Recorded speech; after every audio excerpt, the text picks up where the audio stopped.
Gagawin ng Diyos ang lahat-lahat para sa iyo.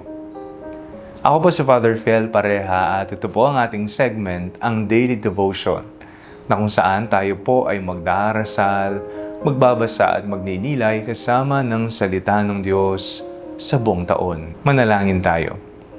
Sa ngalan ng Ama, ng Anak at ng Espiritu Santo. Amen.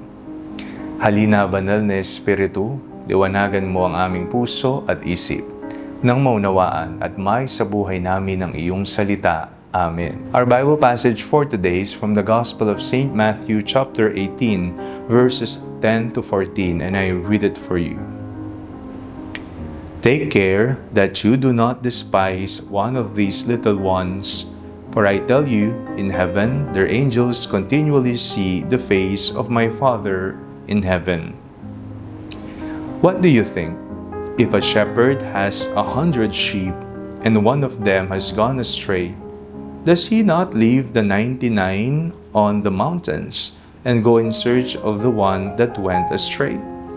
And if he finds it, truly I tell you, he rejoices over it more than over the 99 that never went astray. So it is not the will of your Father in heaven that one of these little ones should be lost. Kung kayo po ang may-ari ng 100 na tupa at ang isa ay naligaw, iiwan niyo po ba ang 99 para hanapin ang nawawalang tupa?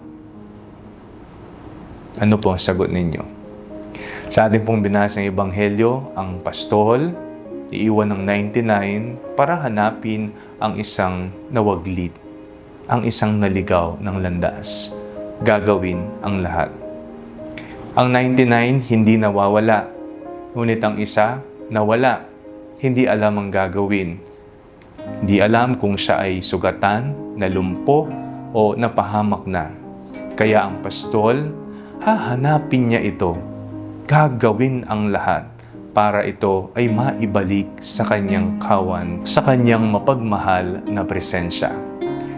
Kung titingnan po natin ang ating buhay, ramdam po natin ang pagpapastol ni Jesus. Tunay nga siya ay isang mabuting pastol. Napakaraming beses na naligaw tayo ng landas. Napakaraming pagkakataon na tayo ay nadapa at nagkasala. Kung babalikan mo ang iyong buhay, ano ba yung mga ginawa mo ng kabulastugan? Ano na yung mga nagawa mong kasalanan na kung iisipin mo, naku, napakabigat. Pero ang Diyos, hindi ka iniwan, hinanap ka niya, at siya'y nananabik sa iyong pagbabalik. Ang pagmamahal ng Diyos ay walang pinipili. Ang pagmamahal niya at awa ay para sa lahat, higit lalo sa mga naliligaw ng landas. Kaya ngayong araw na ito, magpasalamat tayo kay Jesus. Panginoong Jesus, maraming salamat po sa mga pagkakataon na ako'y naligaw ng landas, pero hinanap niyo po ako. Minahal niyo ako, kinaawaan niyo ako, pinatawad niyo ako. Manalangin tayo. Panginoong Jesucristo, ang puso ko'y nagagalak, ang puso ko'y nagpapasalamat dahil sa dakilang awa at pagmamahal na inyong ipinapakita sa akin kahit na madalas ako'y naliligaw ng landas at nadarapa sa buhay. Amen. Sa ngalan ng Ama, ng Anak at ng Espiritu Santo. Amen.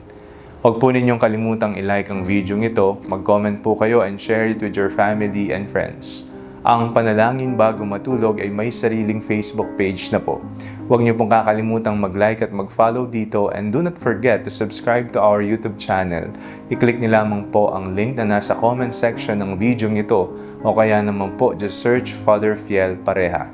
At kung nais niyo pong maging updated sa ating pagbabahayag, you can join our broadcast channel dito po sa ating Facebook page.